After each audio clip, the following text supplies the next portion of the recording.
안녕하세요, 김영란입니다. 분단 적폐로 인해 조작된 사건들을 하나씩 파헤쳐보는 방송 조작, 오늘은 9화입니다.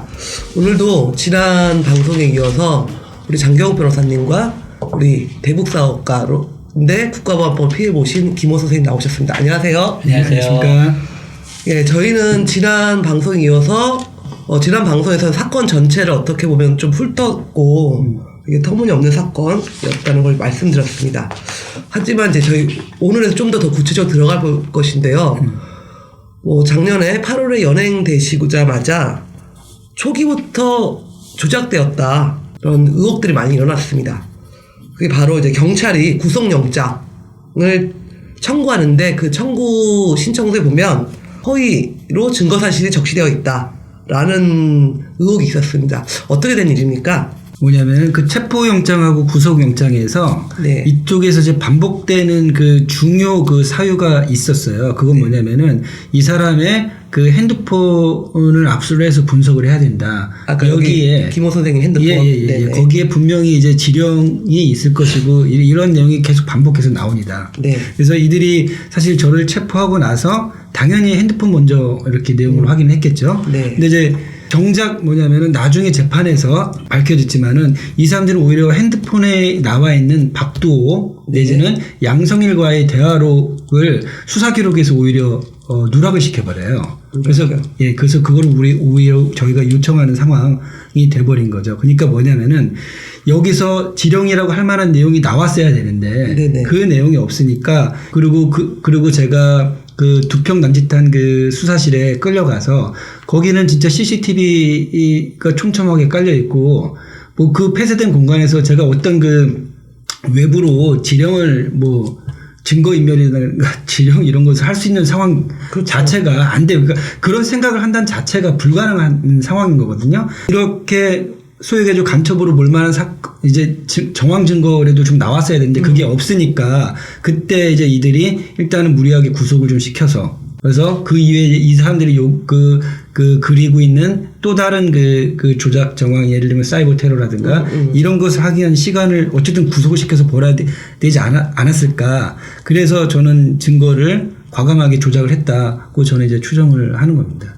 구속영장에 뭔가 허위적인 잘못된 내용이 있었다라고 얘기했고 거기서 반대 변론을 또 그거에 대해서 반대하는 우리 주장을 폈을 텐데 법원은 뭐 지난 방송에서 보셔서 아시겠지만 법원 판사가 영장실질검사 이 구속영장 이 판사가 상당히 북에 대한 인식이 안 좋은 판사 같아. 제가 말씀만 들어봐도 북을 뭐 적이라고 했다라고 하는 걸 보니까 그 판사가 그걸 보고도 구속을 시켰어요.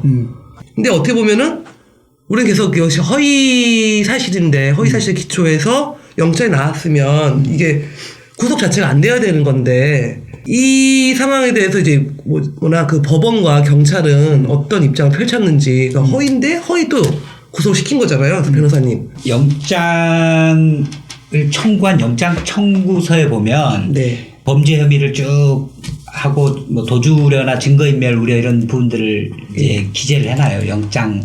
청구서에.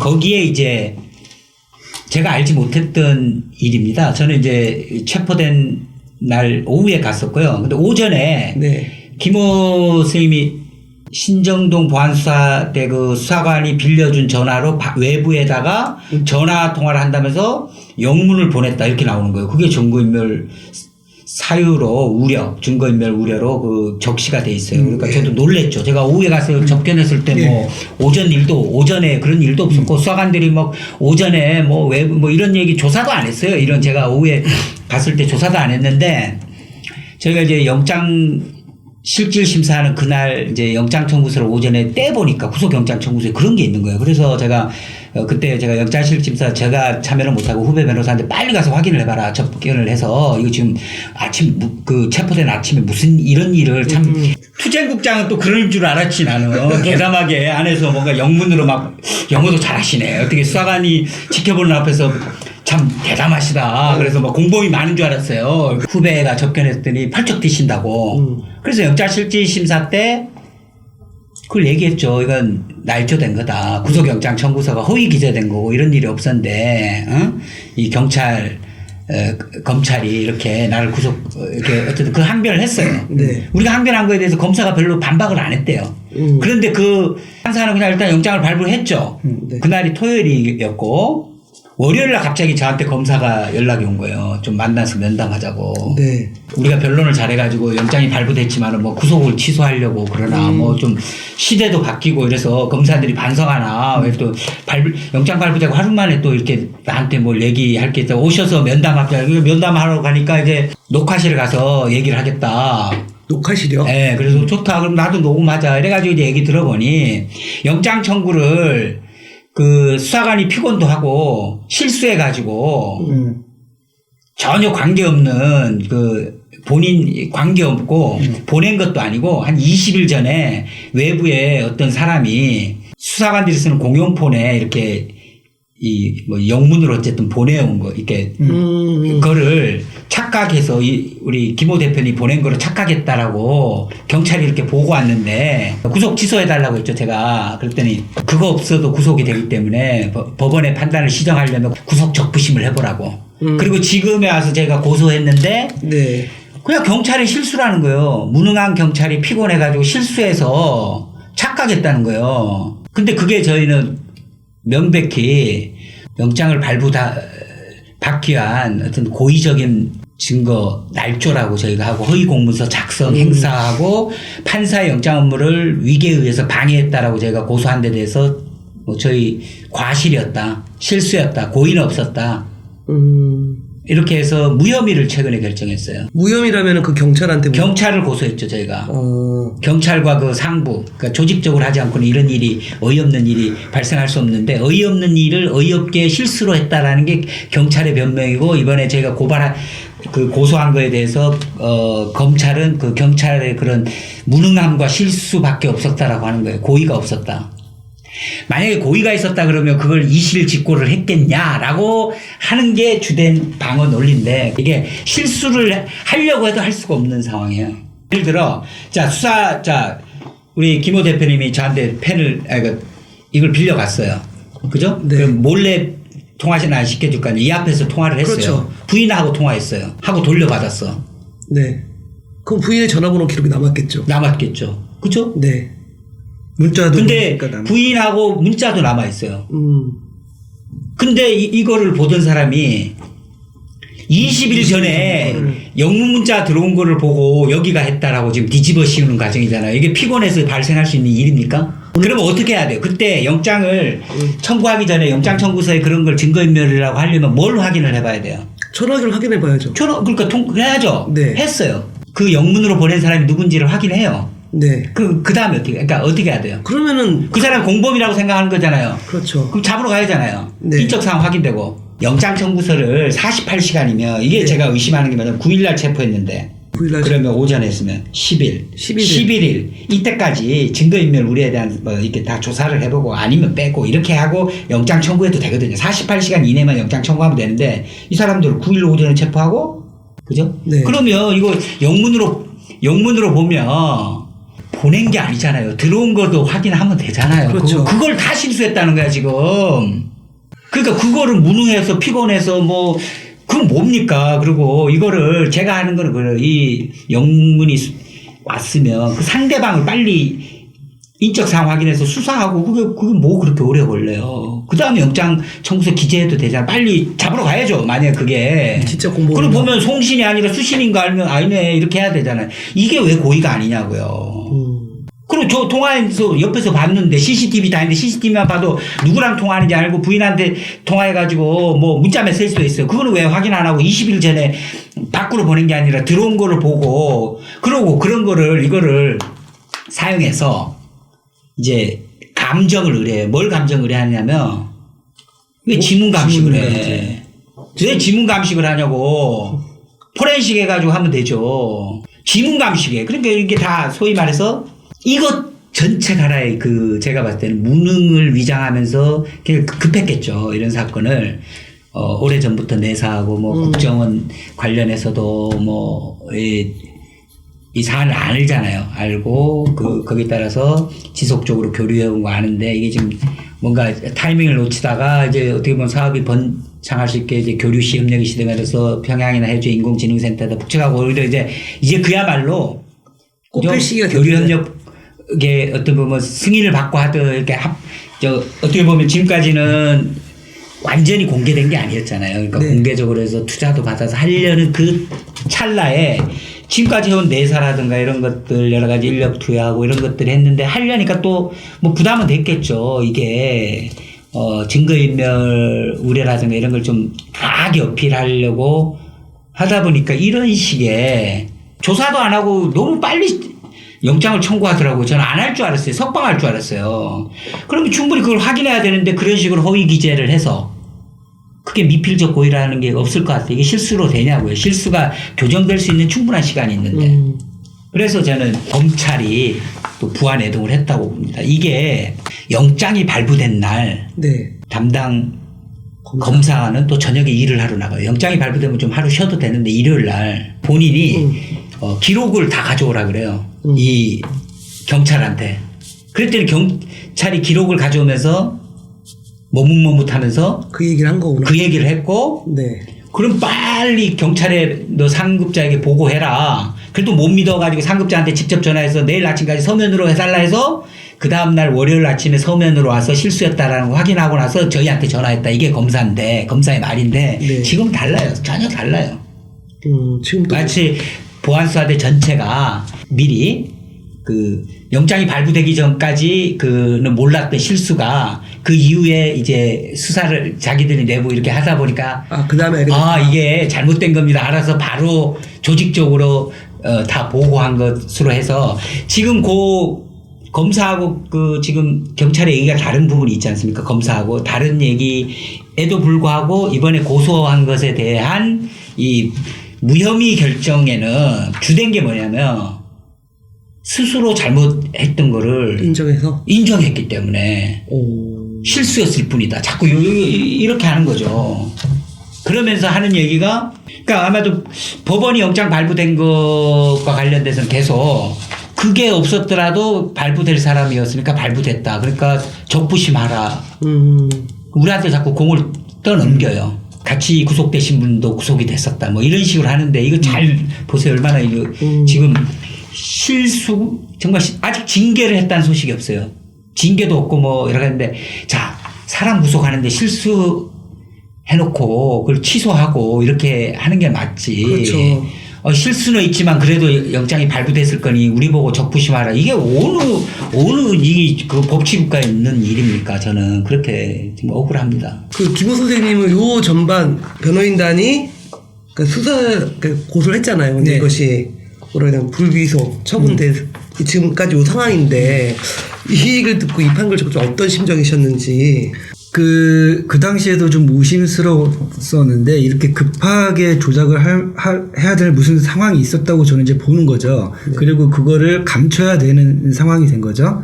근데 이제 이거를 정상적으로 조사를 하게 되면은 그 윗선까지 개입되지 않고 어떻게 그 일선 수사관들이 이렇게만 그칠 수 있겠는가. 그런데 이제 그것이 이번에 그 불기소 처분을 검찰에서 오히려 해버리면서 네네. 오히려 거기에 대한 그 소위 얘기해가지고 의심스러운 상황이 더 드러나게 된 거 아닌가 이렇게 생각을 하고요.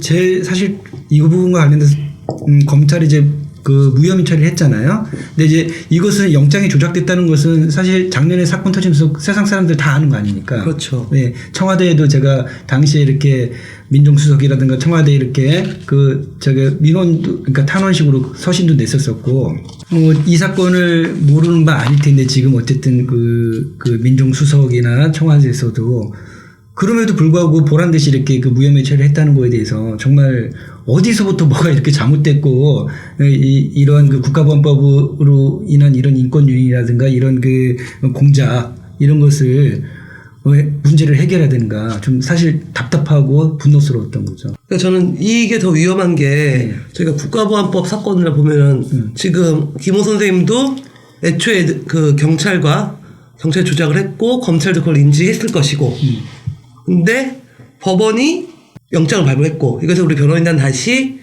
고소를 했는데 결국 검찰이 이거에서 또 무혐의 처리, 뭐 불기소 이렇게 처분을 하는 과정들이 보면은 자 이제 공안 세력들한테 공안 경찰들한테는 너희들의 사건을 입증하기 위해서는 어떤 것도 조작이 가능하다 이렇게 면죄부를 준 것 같다 해서 이후에도 국가보안법 사건들은 이런 일이 얼마든지 벌어질 수 있는 하나의 또 뭐라고 해야 되나요? 안 좋은 사례가 된 게 아닐까요? 그 실체적으로는 아까 뭐 판사가 했던 뭐 어떻게 그죠? 북을 네. 적으로 보고 이런 얘기가 프레임이 굉장히 이제 되는 거고 여기 그 절차적으로도 영장 청구서를 이렇게 했는데 영장 청구해서 저는 실수 아니라고 확신하는데 영장에 허위로 증거인멸 사유를 했어요. 그죠? 실수로 봐줍시다. 예, 실수로 넣었다. 그 난리 나야 되는 거 아니에요? 사람 이신을. 네. 그래서 뭐 풀어줘야죠. 그렇죠. 그럼 우리 보고 이게 똑같아. 우리 보고 해명하라는 것처럼 그거 없어도 구속됐을 거라. 이런. 다시 한번 해봐라. 뭐 이거 아니에요. 구속적 부심은. 그러니까 이게 과연 이게 이신구속 제도를 국가보안법에서는 뭔가 사람을 일단 잡아 넣어줘야 된다. 뭐 네, 뭔가 그다음에 증거 국민들한테 이런 거를 실수했습니다. 영장을 허위로 기재했는데 제가 실수로 했습니다. 이거를 아무렇지 않게 이렇게 할 수 있는 거 이런 게 바로 저는 국가보안법 사건에서만 발생할 수 있는 사건이고요.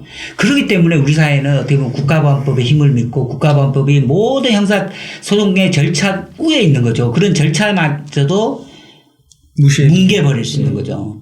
근데 이런 야만적인 법이 있는 상황에서 있으니까 뭐 구구보 세력들이 뭐 응? 지금 뭐 또 날치는 거죠. 날치고 그런 것들에서 우리가 익숙한 공안의 논리 정말 기가 차더라고. 저보고 적부심 해보라고 하는데 내가 왜 해야 됩니까? 근데 또 이런 얘기하면 우리는 또 그렇잖아요. 가족 입장에서는 그래도 그런 거 한번 해보세요. 이렇게 되는 그죠. 것들이 저는 사실 괴로워요. 저는 이게 지금 우리가 왜 해야 돼요? 뭐 이런 식의 굉장히 고민스럽더라고. 이런 상황이 전개되고 참 답답하더라고요. 이게 구속이 이렇게 이거 실수로 했는데도 이 양반이 지금 아직도 현직에 있는 것 같고 해임됐다 이런 소리 없잖아요. 이게 말이 안 되는 거죠. 이 상황이. 그렇죠. 국가보안법 다 이렇게 하니까 아까처럼 뭐 국가보안법 사건은 일단 먹고 들어가는 거예요. 그러니까 뭐 웬만하면 구속시켜 놓고 그다음에 증거 설득하기도 쉽고 그렇죠. 그다음에 뭐 좀 잘못됐더라도 뭐 불가피하다든가 좀 실수했습니다. 뭐 또 이렇게 하면 뭐 관대해 주잖아요. 그러니까 뭐 긴장할 필요가 없는 거야. 이게 지금 범죄 저지른 사람들이 크게 긴장 안 해요. 그래서 이런 부분이 안타깝네요. 이 또 다른 국가보안법의 위력을 보여주고 있는 게 이번에 무혐의 결정으로 보여집니다. 네, 그럼 저희가 이번 좀 다음 얘기로 좀 넘어갔으면 하는데요. 어쨌든 이런 과정 속에서 구속이 되셨어요. 말도 안 되는 여러 가지 허위, 조작된 사실에 기초해서 구속 직후에 우리 김호 선생님이 직접 글을 쓰셨잖아요. 네. 제가 한번 읽어볼게요. 간첩 조작 음모 및 영장 위조에 대한 피의자 김호의 입장. 여기서 이제 김호 선생님은 대북 사업을 하는 그 선생님 사업 특성상 국가정보원과 계속 만나고 있었다. 그리고 그 경찰이 오히려 이제 김호 선생님한테 지령을 내렸다라고 하는 박도라는 북측 인사에 대해서 오히려 김호 선생님 탈북 공작을 제안했다. 이런 얘기를 솔직히 좀 어떻게 보면은 공개하기 어렵지만 참 애매해. 뭐라고 표현할 수 없는데 그 몇 년간의 과정 속에서 이렇게 나의 사건이 당연히 난 간첩도 아니고 이미 이거는 누구나 다 인지하고 있던 거였다라고 이제 좀 주장을 하신 것 같은데 여기에 대해 좀 자세히 설명을 부탁드리겠습니다. 안타까웠던 것은 뭐냐면요. 제가 박두호 팀장님은 이제 통일부에 신고를 했던 인사인 거고, 네네. 인사였고, 그 다음에 이거에 대해서는 국정원에서도 사실 업무 보고가 있었기 때문에 모르는 바가 아니었거든요. 네. 근데, 그리고 사실은 이 사람들이 일반적으로 우리 같은 그 대북 사업 하는 사람들을 관리를 하는 사람들, 자기들 일 아니겠습니까? 그러니까 이제 그런 사실을 모르는 바가 아니었다는 거예요. 네. 근데 이제 제가 보면서 느낀 건 뭐냐면은 결국은 그 국정원이나 이제 국가보안법이란 자체가 사실은 소위 얘기해서 간첩을 잡는다거나 뭐 아니면은 국가 뭐 안보를 위해서 존재하는 법이 아니라는 거였던 거예요. 그 당시에 국정원도 마찬가지로 지금 이 사건을 일으킨 경찰이라든가 이걸 감싸고 있는 검찰도 마찬가지인 거고 이 국가보안법이라든가 아니면은 그 공안 이런 얘들은 그냥 그 당시에도 그랬고 자국민 감시하고 자국민을 간첩 조작하는 법인 거고 그것으로 해서 이제 자국민은 겁을 주고 이렇게 하는 거지 이 사람들이 실질적으로 뭐 간첩 잡는 이런 사명감 저는 본 적도 없고 하여튼 그런 것들이 적나라하게 좀 드러난 경우가 아닌가 저는 이렇게 생각을 하는 겁니다. 김호 스님 같은 경우에 통일부 신고를 했기 때문에 아마 관계기관 협의 과정에서 정보팀이겠죠. 네. 대북 정보팀 쪽에서 북쪽하고 이제 그 하는 거 아니까 대북 정보 협조를 구하기 위해서 필요해서 제안을 한 거죠. 그래서 북쪽 관련 IT 쪽에 뭐 동향이라든가 그죠? 그 북쪽의 IT 제품 뭐 성능이라든가 이런 거 해서 다 알았어요. 그러니까 국정의 정보팀 쪽하고 만나오면서 다 알았는데 네. 그 국정원 정보팀 쪽이 지금 법정 증언은 뭐냐면 사업에 대해서 잘 몰랐다고 그래요. 그러니까 또 무능하다는 거지. 잘 뭐 사업에 대해서 잘 뭐 자세히 모르고 그냥 북의 사람을 만나고 있다. 사업사. 뭐 그러니까 왜 접근해서 뭐 예를 들면 왜 만났는지가 그 쌀값은 왜 묻고 뭐 이런 거 있죠. 어? 네. 근데 IT 정보에서 뭐 북쪽 그러니까 IT 정보 중에 이렇게 어떻게 뭐 어려운 거잖아요. 그리고 그걸 여기 우리 입장문에서 했다라는 얘기는 어떻게 보면 북쪽에서 생각하면 사업을 이제 앞으로 어떻게 보면 굉장히 치명적인 얘기일 수 있잖아요. 그렇죠. 거래를 더 안 할 수도 있는 거죠, 북에서. 그러면 김호라는 분을 통해서 대북 정보를 수집하는데 김호라는 분 주변을 샅샅이 잘 알고 사업에 대해서 모르고 접근했을 리가 있겠습니까? 일단 그죠? 네.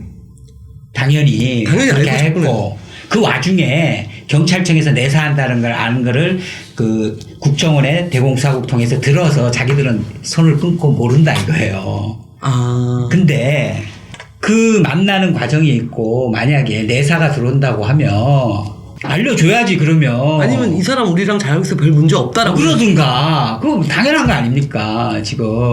어떻게든지 간에 그 사건을 어떻게 어느 시기고 이렇게 조작을 한번 해서 그 사용하려고 이렇게 뭐 했던 거 아닌가 이런 생각이 드는데 사실 그 박도라는 그 팀장은 그 엔지니어예요, 엔지니어. 네. 그건 뭐 세상이 다 아는 이야기인 거고 뭐 그 숨길 것도 없는 사실인 거고요.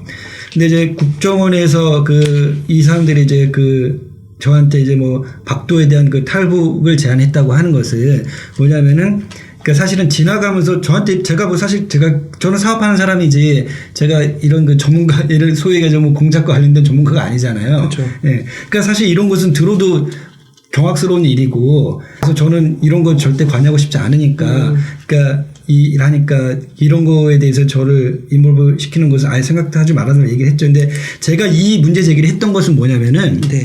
그러니까 이렇게 알고 있는 사람이잖아요. 감시 대상이었죠. 예, 알고 있는 사람이잖아요. 네. 모르는 사람이 아닌데 그런데 이런 사람을 그러면 경찰이 몰랐겠어요? 알겠죠. 모를 리가 없잖아요. 근데 이런 사람을 그 반국가 단체 조직원으로서 저한테 이렇게 지령을 내는 사람으로 얘기하는 게 그게 말이 되느냐? 예? 그게 말이 되냐? 이런 얘기까지 했을 정도의 사람이면 어떻게 이런 사람이 공작원이 될 수가 있느냐? 그래서 저는 거기에 대한 극도의 분노로 이제 항의를 했던 거죠. 근데 그 다음에 뭐 나와가지고는 자기들은 뭐 하여튼 모른다로 이제 일관을 했던 거죠. 모른다고 해. 예. 사업 거래에 대해서 잘 모른다. 그러니까 그럼 이제 여기서 보면 이제 국정원과 경찰은 다른 루트로 수사를 했고 여기서 내사를 하고 있고 뒤늦게 내사 중이다라는 걸 해서 정보팀에서는 활용하다가 이제 끊었다. 관계를 끊었다. 계속했는데 그게 문제가 된 거는 그럼 경찰청에서 한 거고 자기들은 뭐 아무 상관없다. 아무 상관없다. 근데 이런 서로 정보 공유 이런 거 정보 공유 안 하나요? 안 할 수가 없고 다 알고 있던 사실이에요. 그러니까 서로 발뺌하는 거잖아요. 이게 경찰과 국정원이 어떻게 보면 김호 선생님 사건을 놓고 그 박도라는 인물 아니면 이 사업에 대해서. 근데 이제 정보팀은 그러잖아요. 북쪽에 사이버 테러 이런 거 조심하라고 했다. 뭐 이런 식으로 넘어가 버리는 거예요. 근데 그 당시에 교류협력에 승인 받지 않고 박도라는 사람하고 이렇게 만나고 기술자들 해서 자기들이 원하는 것도 받아오고 이렇게 했잖아요. 그렇죠. 그리고 다 감시했잖아요. 국정원하고 관계를 맺은 입장에서 다 공개된 거나 마찬가지인데 무슨 정보팀하고 수사팀이 다르고 뭐 그런 건 아니잖아요. 기관간 달라가지고 참 답답해요. 그러니까 제가 만약에 김호 선생 입장이었다라면 국정원이 그렇게 해서 뭐 어쨌든 대북 사업 특성상 뭐 만나기 싫어도 만날 수밖에 없는 또 어떻게 보면은 의뢰 입장인 거잖아요. 예, 맞습니다. 우리 사회에서 본다라면. 그래서 만나서 이렇게 서로 어쨌든 뭐 얘기를 했겠죠. 이러저런 얘기를 하면 내심 저는 안심이 되셨을 것 같아요. 내 사업을 이렇게 어찌되었지만 그렇죠. 좀 이렇게 하고 공안 기관도 알고 있기 때문에 어쨌든 이걸 잘 추진해서 뭐 우리나라도 도움돼 어쨌든 이렇게 해보겠다 이렇게 마음이 안심이 됐을 것 같아요. 솔직히. 맞습니다. 저도 사실은 저는 이제 먼저 사업만 했던 사람이니까 그리고 저는 뭐 어쨌든 간에 그냥 내 갈 길을 내가 개척하고 싶었거든요. 뭐 좌우면 하지 않고. 그러니까 경찰이라든가 국정원이라든가 이게 서로 모른다는 것은 말이 안 되는 거고요. 왜 그러냐면은 그 당시에 그 권이사라는 사람이 또 저한테 했던 얘기가 뭐냐면은, 그러니까 우리 아니고도 뭐 기무사도 있다. 이런 식으로 이제 저한테 이제 협박을 하는 거거든요. 그러니까 이 사람들이 뭐 그런 식으로 해가지고 예를 들면은 갑의 입장에서 저희 같은 상태에서 겁을 주는 거예요. 그렇게 해서 뭐 보고를 하게 한다거나 아니 안 그러면 사실 저희 같은 경우는 뭐 국가하고 적을 져가지고 저희가 좋을 일이 없잖아요. 그러니까 이 사람들이 이제 기무사를 그 당시에 얘기를 했던 것은 뭐냐면은 이게 당시에 경찰이 이것이 소위 얘기하죠 군사기밀이라는 것을 이라고 해서 내사를 하고 있다. 그리고 경찰뿐만 아니라 이거는 이제 기무사라고 얘기했던 것은 뭐냐면 군사 그러니까 걔네들도 그 당시에 이미 다 정보 공유하고 다 알고 했었던 내용이었다는 거죠. 프로젝트에 대해 문의를 했었을 때 기술 스펙만 한 10줄 정도만 봤기 때문에 이게 뭐 군사적인 내용은 우리 그 누구도 생각하지도 못했던 상황이었고 경찰도 그런 것을 전후 사정을 알고 있기 때문에 내사만 하고 그친 거가 아니었는가. 그러니까 이것을 뭐 서로 정보 공유 안 됐다. 그러니까 박도에 대해서 모른다.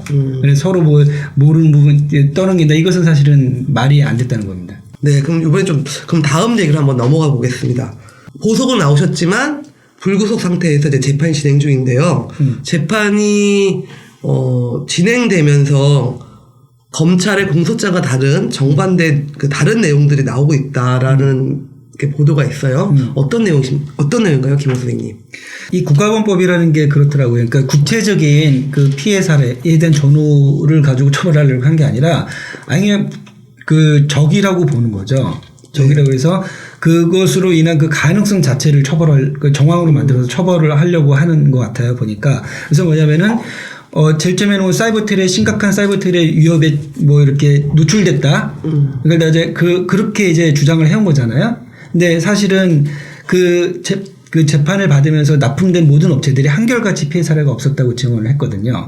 그리고 심지어 그러니까 서부발전소가 이제 대표적인 예인데 서부발전소에 저희가 그냥 간단한 그 영상 편집기를 납품을 했던 거예요. 네. 근데 이제 그것이 그 말도 안 되는 그 이란의 그 핵발전소에 대한 그 사이버 테러 한 유형했던 스톡넛인가 뭐 이런 그런 가능성도 있는 거 아니냐 하면서 그런 그 사이버 소설을 썼거든요. 그렇게 하면서 그런 가능성도 있는 거 아니냐면서 증인도 몰아세우고 그 진술도 그렇게 받았거든요. 근데 실제로 서부발전소에 납품됐던 그 담당자가 나와서 뭐라고 얘기를 했냐면은 자기가 진술 받은 이후에 국정원하고 검찰에서 다 와가지고 로그 기록까지 다 확인했다는 거예요. 그럼 거기다 문제가 있었다는 얘기 들어본 적이 있는지 했더니 지금까지 문제가 있었다는 얘기를 들은 적이 없다는 겁니다.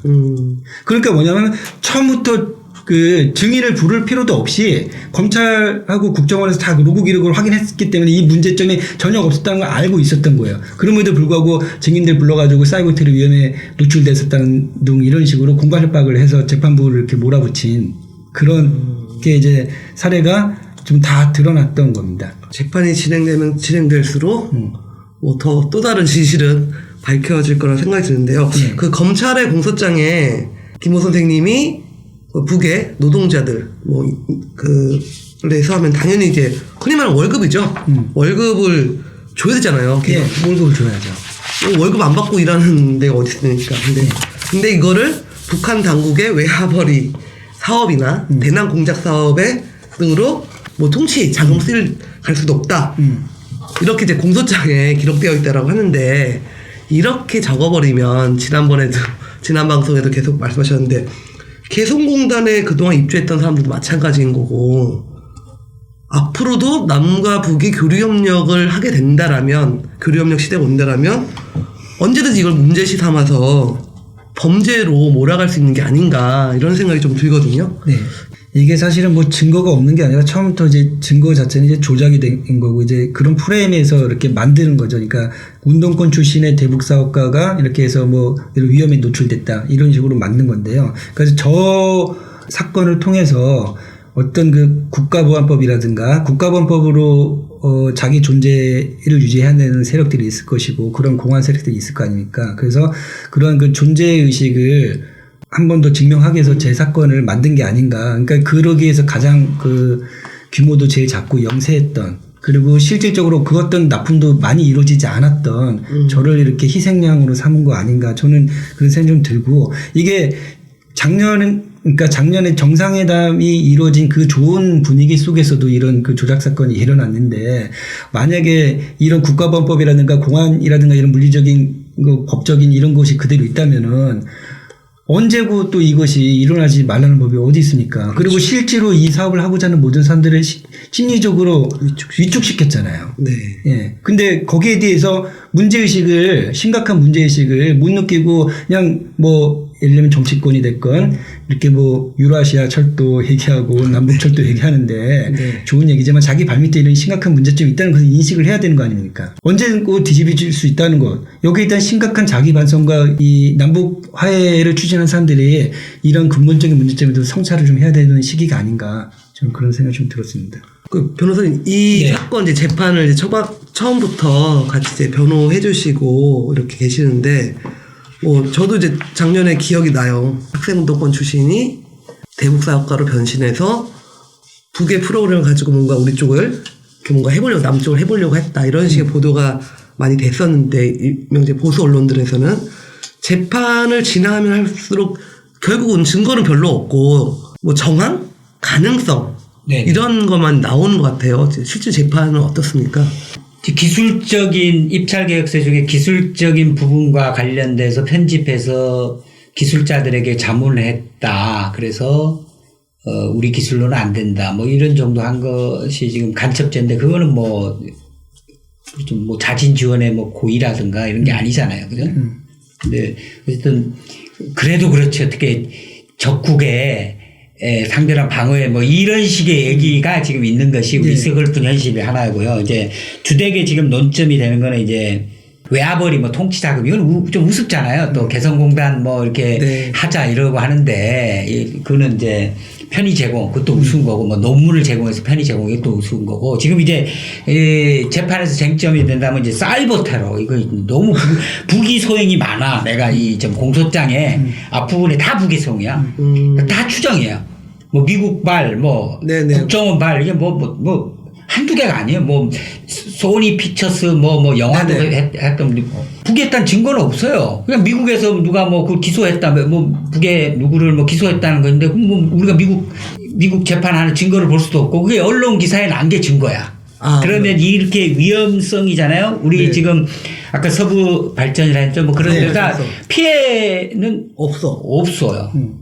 그렇죠? 위험성, 가능성으로 이제 이야기하는 거고 그 다음에 이제 박두호라는 사람이 오이사 조치에도 불구하고 해외에 나와가지고 하면 다 보위부에 승인받고 하니 보위부가 뭘 박두호 씨를 통해서 뭘 할 수도 있지 않냐 또 이래요. 그죠? 사이버 테러 이게 다 위험성이에요. 이게 결국 위험성에 실질적 피해는 없는데 위험성이라 해서 희생이 돼야 돼. 그러면 이거는 다 가짜일 수 있는 위험성이잖아요. 그건 재판이 아닌데 이거는. 재판이 아니죠. 근대법이라고 볼 수가 없는. 근대법이라고 볼 수 없는 거죠. 증거가 없는 거죠. 북이 다 했다 그러면 우리 사람들은 북이 다 했잖아요. 처형했다 그러면 다 처형하는 걸 믿어야 되잖아. 그렇죠. 근데 우리 재판에 북에서 아니다라는 걸 항변할 수 박두호를 증인으로 세울 수가 있어요? 없잖아요, 지금. 그러면 이제 이런 위험성인데 그러면 지금까지 피해가 없었으니까 그러면 위험성이 없었다. 뭐 그렇게라도 되면 좋은데 앞으로 위험성 지금까지 그러면 그 위험성 있는 거래를 계속 감시하면서 몇 년 동안 하다가 지금 와서 하는 것도 뭡니까? 그래서 이게 바로 국가보안법이 가르치는 뭐라고 해야죠? 이게 모순성인데 이 모순성이나 이게 참 말도 안 되는 얘기인데 당하는 사람의 얘기 그러니까 그게 아니는 것을 네가 증명해야 돼. 증명할 수도 없어. 북쪽하고는 접촉할 수도 없어요. 그렇죠. 그러면 이러겠지. 북쪽하고 접촉해서 만약에 아니다 그러면 그게 더 위험한 거지 또. 그럼 어떻게 믿어? 그리고 안 믿을 거 아니에요? 안 믿고 그러면 이런 사건에서 이제 교훈을 네. 찾아야지 않습니까? 교훈을. 김호 대표님이 당한 이 문제는 누구나 당할 수 있는 문제다. 이런 좀 공감대가 좀 형성되면서 해야 되는데 또 그 부분도 좀 저는 굉장히 미약하다 보니까 막 혼자 내버려지고 저서 누구도 지지하지 않고 좀 또 우리가 해명해야 되는 처지에 있으면 굉장히 괴로워요. 그래서 이런 걸 통해 가지고 많은 문제는 이시겠지만 결론적으로는 이게 장기화되고 재판을 받아야 되고 힘들고 지치고 뭔가 문제 해결의 기미가 잘 안 보이고 그러면 이게 국가보안법이 주는 어떤 위해 효과도 있지만 회피 심리가 있어요. 네? 위해를 받고 이런 그런 그 갈등 구조에서 이게 문제 해결이 안 되면 사람이 회피를 한다고. 없어. 국가보안법을 옆에 있는 국가보안법 근처로도 안 가고 이렇게 회피되는 심리 속에 지금 또 그게 하나의 이 국가보안법이 주는 국민들 세뇌시킨 논리 중에 하나가 공포도 있지만은 이렇게 회피 심리 많거든요. 그리고 그거를 이제 또 정면으로 이렇게 보니까 지금 어떻게 뭐 김호 대표님이나 뭐 이렇게 또 이렇게 저항을 했지 또 수많은 사람들이 또 수사기관에 가면 좀 위축돼요. 위축되고 굴복하고 막 이런 것도 많았지 않습니까? 그렇죠. 그러다 보면 더 또 뭐 내놓고 우리 국가보안법 쫄았는데 이런 얘기 할 사람 없잖아요. 그죠? 그러면 적국으로부터 방어를 하는데 어떻게 했냐 여기에 대해서 또 우리 항변 잘못하면 종몰이도 당하고 이러다 보니까 지지자도 없고 뭐 이렇게 되면서 다 탓이 개인한테 가요. 그 승인 받고 하시지 왜 또 이렇게 하고 뭐 그다음에 뭐 했냐 지금 그럴 수 있어요. 그러다 보면 이제 고립되고 힘들고 그러면서 우리는 국가보안법 우리 스스로도 피해자로서 저항을 못한다는 것보다는 그걸 자꾸 회피하면서 합리화 기제가 발동하는 거죠. 그러니까 궤변이 그거죠. 뭐 승인을 받고 하든가 아니면 그렇게 좀 친북적인 뭐 트위터는 하지를 말든가 친북적인 것도 아니에요. 천안함에 대한 문제 제기를 한다든가 그다음에 또 옛날 인과관계가 이 관계들이 있으니까 하다 보면 뭐 양심수헌에다 이렇게 하면서 그 왜 좋은 내용들 있지 않습니까? 미군에 반대하는 내용들. 네. 그런 내용들 이메일 안 읽어볼 수도 있고, 그거 하다 보면 이메일 누가 메일링해서 벌써, 그런 게 다 지금 해명을 해야 돼, 내가. 그래서 굉장히 국가보안법에 걸려보면 힘들구나. 그러니까 안 걸려야지, 그죠? 이거 지금 우리 국민 전체가 안 걸려야지 이러면서 걸리는 사람에 대한 연대의식보다는 뭐 난 앞으로 위험한 일 안 하면 되고, 여기 국가보안법이 근거는 요 금기 영역에는 안 가고 여기 있어도 뭐 이렇게 편한데 이게 행복 그래도 충분히 뭐 인권이 보장된 것 같고 행복하다 이런 식의 잘못된 세뇌에 돼 있다 뭐 이런 얘기를 또 드리네요. 결론 기승전 세뇌와 길들여져 있다. 네 그렇습니다. 국내의 관시법도 아니고 농담을 제가 그러지 않습니까? 국가보안법은 다 관시법이다. 네 마음속에 무엇이 있는지 안다. 뭐 이러면서 이렇게 진행되는 건데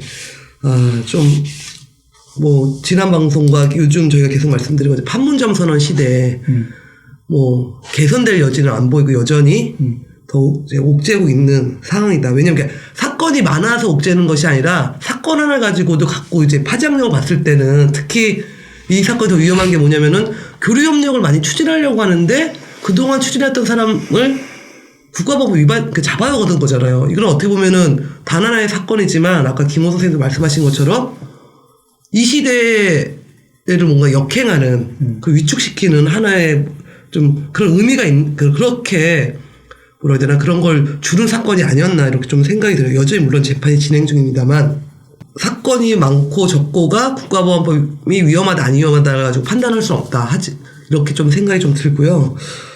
좀 가슴 아픈 얘기를 여쭤봐야 될 것 같은데 열심히 해서 사업을 키워나가고 있던 시기에 제가 뭐 뒤통수 맞은 꼴처럼 됐는데 실질적으로 국가보안법 위반 간첩 혐의로 이제 구속이 되셔가지고 가족분들도 상당히 큰 충격과 사업도 상당히 큰 문제가 생겼을 것 같은데 좀 그 상황은 좀 이렇게 가슴 아프시지만 얘기 좀 해주셨으면 합니다.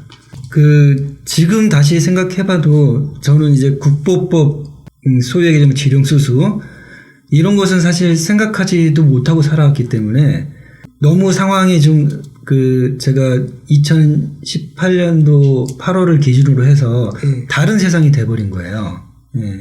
근데 이제 당시에는 제가 뭐 개인적으로 뭐 좀 악이 받쳐서 대응을 했지만은 단지 그냥 대북 사업을 했다는 이유만으로 제가 얘들 보는 앞에서 그 험한 꼴을 내가 지금 당한 거를 생각하면 진짜 지금도 화가 나거든요. 그래서 이제 그 사업도 사실은 작년에 좀 자리를 조금 좀 잡아가는 이런 상황이었는데 사업도 지금은 좀 어려워졌죠.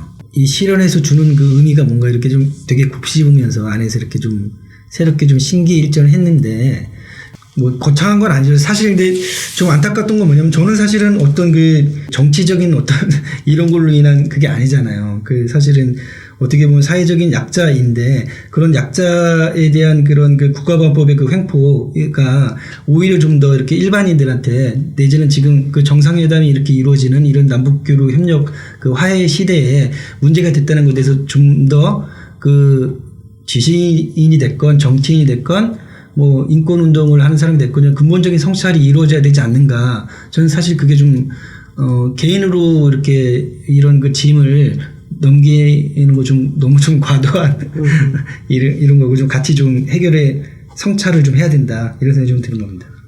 국가보안법은 특히 뭐 연루가 되면 사람이 거의 뭐 한 가정 과거서부터 보면 뭐 집안이 뭐 박살나는 거나 한 사람의 삶 자체가 거의 송두리째 흔들려 버리고 뿌리채 뽑히는 경우가 상당히 많은 것 같습니다. 국가보안법으로 위반했다? 뭐 지금은 노골적으로 오지 않지만 예전에 뭐 다 빨갱이 집 뭐 아들 뭐 이렇게 하면서 엄청난 많은 그 가족들까지 피해를 보는 상황이 있었고 지금도 그것이 그렇게 막 공개적인 아니어도 노골적이 아니어도 피해는 여전히 존재하고 있다. 지금 우리 김호 선생님도 아이들이 얼마나 새아이의 아빠로 알고 있는데 그러면 그 아이들한테 상당히 큰 트라우마가 남게 되거든요. 아빠가 그렇게 경찰에 끌려가는 모습을 보면 그건 지울 수 없는 상처가 되고 이런 것이 정짜 내가 잘못한 것도 아니고 억울하게 누명을 써서 되는데 이런 모습들이 국가보안법을 적용한 사람이 너무나 많이 존재하는 게 현실이다라는 생각이 좀 많이 듭니다. 장 변호사님은 이제 늘 이런 저희 조작방송에서 이런 얘기를 많이 하셨어요. 간접 조작은 단 한 번도 멈추지 않았다. 이번 사건을 보시면 또 드셨을 것 같아요. 어쨌든 피해자 이제 국가보안법 사건에 체포되고 구속되고 재판을 받는 당사자가 겪는 고통, 거기에 대한 연대의식 이런 게 굉장히 이제 차단이 돼 있는 거잖아요. 가족들도 굉장히 위축되죠.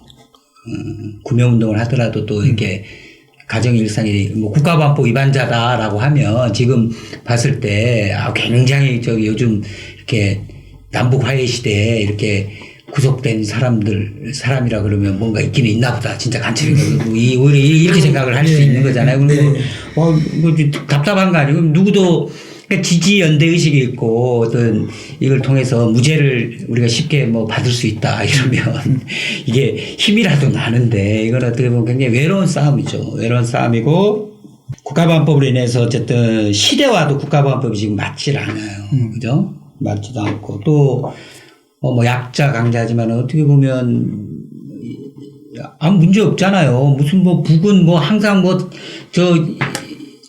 아니 그분이 뭐 당원이라고 한들 다 뭐 지령받아서 공작원으로 해외 나와서 하는 것도 아니고 뭐 근데 다 지금 우리는 북이라는 걸 하나로 해서 다 공작만 하는 사람으로만 이렇게 해가지고 하니까 전부 다 공작원이 아닌 사람이 없게 되는 식이 그렇죠. 되고 그러면서 이렇게 공안에서 이렇게 만들어 놓으니까 또 몰린단 말이에요. 아주 우리가 해명해야 되고 몰리고 이게 좀 가족들까지 나서고 열심히 했지만은 그래서 뭐 보석이라도 나온 걸 우리가 감사해야 되나요? 응? 그리고 앞으로 재판은 또 이런 설득을 해야 되는 과정이 있어서 어쨌든 시대에 맞지 않는 국가보안법이다. 그리고 이 피해를 국가보안법에서 사건이 나서 이게 뭐 수가 줄었으니까 그래도 좋아졌다 뭐 이런 식으로 하거나 아니면 수가 줄어졌는데도 불구하고 사건이 생긴 사람은 진짜 간첩인가 보다 막 이런 뒤틀리고 막 이런 식보다는 이게 다 국가보안법 문제가 우리로 하여금 연대를 차단하고 우리의 의식을 가로막고 우리 또 남북 관계까지 절단내는 이런 아주 악법 중의 악법입니다. 이 야만적인 법인데 우리는 왜 이 이로부터 자유롭기 전에 자꾸 고립된 사람들 탓을 그죠? 뭐 연대만 잘 되면 이렇게 힘들지 않잖아요. 다 나서서 이게 뭐야 이러면 되는데. 그래서 국가보안법이 없어지는 것은 우리 모두를 해방시키는 길이다. 우리 그렇죠. 분단을 극복하는 길이고 전쟁 체계 그죠? 냉전 체계를 없애는 길이고 분단 적폐를 청산하는 길이고 이것은 국가의 주권자로서 민중들이 주권을 행사하는 거죠. 지금 거꾸로잖아요. 극우 기득권 세력이나 이 국가보안법 국가적 공권력을 활용해서 오히려 탄압을 하는 거잖아요. 여전히 억누르는 체제란 말이죠. 파시즘 체제 이게. 그러니까 이 파시즘 체제를 극복을 해야 되는 우리 파시즘 체제에 철저히 갇혀 있는 겁니다. 그래서 이걸 놓고서 나치의 뭐 파시즘, 일본 군국주의를 얘기를 한다 그러면 이거 치안유지법 아닙니까? 독립운동가들 탄압했는 거하고 똑같은 거예요. 그러면 우리 자존심을 가진 우리 민중들이라면 뭐 주장을 못 하잖아요. 미군에 대해서 얘기 못 하고 그러면 주권자로서 행사를 못 하기 때문에 우리 스스로가 자각해서 스스로 이 국가보안법에 우리 사회에 근본적인 문제가 있음을 깨닫고 이 문제 해결을 위해서 각 방에서 노력을 해야 됩니다. 각 방에서 긴장하고 노력을 해야 됩니다. 그리고 피해자가 생기면 그 기회에 그죠? 그동안 억눌렸던 걸 분출시켜서 그 힘을 믿고 끝내야죠 이거. 그래서 제가 뭐 간첩 조작을 한 번도 멈추지 않았다 이거 맞고요. 유성 뭐 홍강철 씨라는 게 조작 밝히니까 제가 항상 그래요. 빙산의 일각이 터졌는데 밑둥이 흔들거려서 막 난리를 부리잖아요. 그런 것처럼 이제 국가보안법의 마지막 그 어떤 자기 생명을 다하는 거기에 모두가 기여할 수 있는 한 가지씩 그 좀 노력들을 보태자. 지금 그런 시대가 왔다. 그런 뭐 말씀을 드리고 싶습니다. 1년 전, 거의 1년 전 그런 악몽의 시간, 1년 전에 벌어졌는데, 그래서 되게 가슴도 아프시고 그런 속에서 이제 마지막으로 우리 시청자분들께 이렇게 한 말씀 드리셨으면 합니다. 이 국가보안법이라는 것이 이제 제가 본의 아니게 이렇게 피해자가 됐는데요. 이제 이것은 그 국가 폭력의 전형적인 예이고 있지도 않은 가능성을 가지고 뭐 마음을 먹었다. 그럴 수 있는 놈이다. 너 옛날에 학생운동했다. 뭐 이렇게 해서 그렇게 사람을 만들어 나가서 예를 들면 처벌하고 그 사람을 약한 사람을 고리를 해서 그런 공포를 확장시키는 이런 그 기제이더라고요. 심지어 권력을 가졌다는 사람들도 두려워하더라고요. 그리고 제 주변에 있는 사람들도 오히려 두려워하고 기업가들은 뭐 말할 것도 없고요. 그러니까 이제 이것은 인권의 문제, 심각한 인권 유린의 문제이기도 하고, 그리고 사실 지금 뭐 말이 좋아서 뭐 유라시아 철도 예, 하지만은 이러한 그 남북 그 경제 공동체를 건설하고 한국 사회가 어쨌든 새로운 그 성장의 어떤 뭐 길 내지는 뭐 유무상통할 수 있는 길을 이제 찾아야 되지 않습니까? 네. 지금 뭐 단절돼서 남쪽이 잘하는 부분이 있고 북쪽이 잘하는 부분이 있으니까 서로 교류 협력하면은 더 좋은 가능성이 만들어지는 거잖아요. 근데 이러한 그 새로운 그 경제의 성장 내지는 가능성도 지금 막고 있다는 것을 많은 국민들이 좀 같이 공유해 주셨으면 하는 그런 마음입니다. 청취자분들, 우리 시청자분들 보셨겠지만 뭐 지금도 국가보안법 뭐 위반자가 있어? 이런 얘기가 나옵니다. 예, 있습니다. 여전히. 그리고 저희가 모르는 또 국가보안법 위반 사건은 벌어지고 있을 수도 있습니다. 뭐 국가보안법을 이용하던 분단을 이용해서 지금까지 기득권을 누렸던 적폐 세력들이 제대로 청산되지 않으니까 다시 이런 부분들이 되살아나고 있습니다. 국가보안법을 없애는 길이 적폐를 청산하는 길에 어떻게 보면 가장 중요한 부분을 차지할 수 있다고 생각됩니다. 그래서 저희는 이 국가보안법이 과거서부터 현재까지 만들었던 조작했던 사건들을 끝까지 진실을 파헤치고, 그리고 더 나아가서 진짜 국가보안법이 폐지되어야 된다? 이것도 또 국가보안법 위반 발언이더라고요. 국가보안법이 폐지되고 정말 우리 사회가 대한민국이 나라다운 나라가 될 수 있도록, 적폐 청산이 될 수 있도록 저희 방송 조작도 함께 노력하겠습니다. 오늘 출연해주신 여러분 두 분 감사합니다. 네, 감사합니다. 감사합니다.